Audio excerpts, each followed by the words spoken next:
ሰበር ዜና ብግፍዒ ቀትለት ዘውዱ ሃፍቱ ገበነኛ ዝኾነ ያሬድ ገብረስላሴ በላይ ኣብ ዱባይ ከም ዘሎ ሓበሬታታት ምውፃእ ይርከቡ። ካብ ምንም ግዜ ብላዕሊ ሰብኣውነት ሓቂ ፍትሒ ሓፍትኹም እትደልዩ ኩለኹም እዚ ቪድዮ እዚ ሼር ሪፖስት እናገበርኩም ኣፅናቕንቕዎ።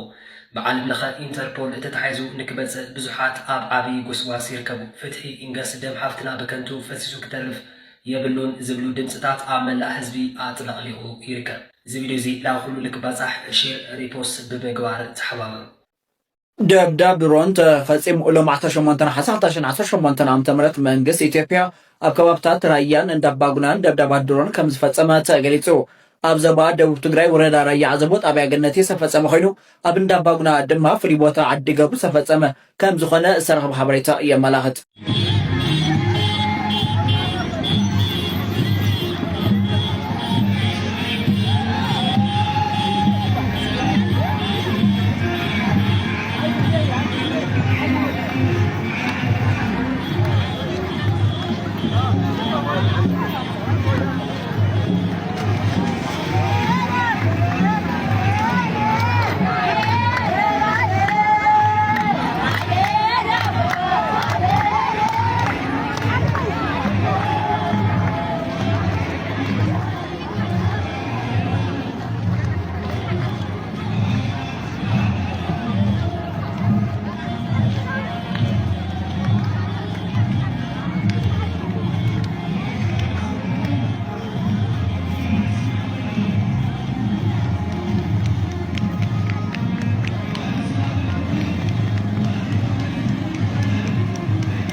ኣብዚ ኸዚ ሰዓት እዚ ዝተሰምዐ ዜና ሎሚ ዕለት ነሓሰ 18/2018 ዓ.ም ንጎሆ ሰዓት 3:50 ከባቢ ሓይሊ ኣየር ኢትዮጵያ ኣብ ከባቢ እንዳባጉና ዝርከብ ቦታ መጥቃዕቲ ድሮን ከም ዝፈፀመ ተሓቢሩ።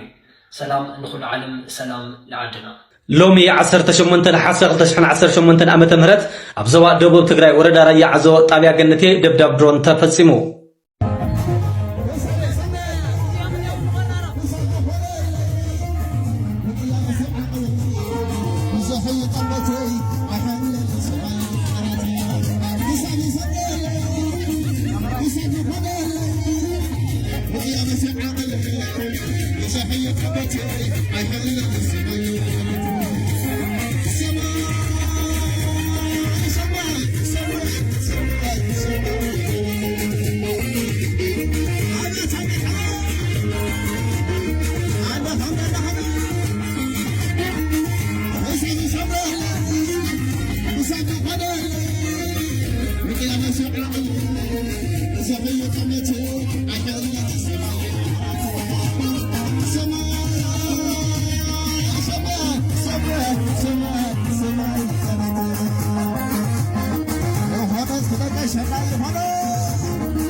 ترمز ملياتنا أحواتنا يا بلادنا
ባናዬ الناس كبرت مغلس يا غنينا كماري على خندو اسكي على لا كماري على خندو انا علو تاندغنا يا غنينا قتل لبيغا دمو مقدمه نابنا نخي ودي كولونيل جبر سلاسه اما اخل صرجا اما اخل حزبي قطر مدري مكينا صغرا حزو غوتيتو بجح عزقتلا زودو لوم حقين جبر سلاسه نودون زغلغل كوينو زود فتح خاليهم والو حنت زودو طرح يكونت سدرا زودو كما يسبرات يقطيمو ناي سدرا زودو طرح ولا يكونن عندي محبرسب كما يفرس بز ጉዳይ كم محبرسب ينالفرس ناي حنت زودو ጉዳይ يكونن بزحات زودوታት فتح السان الله ግን بسنك ز ጉዳይ زي فتح يزبال حزب فتح زلو امنت مسال يزمت እዚ ዝገብር ዘሎ ሓይሊ እዩ ناو كوينات بحيل قفي بخساورة كانت بل أيانا نابل كانت سعوة زلخان كويناتنا إلك خطدق فوضك إلنا معد زولو تزدقف مالت تميديا زولو virtual community بفلاي أديتات ما يقاوم الله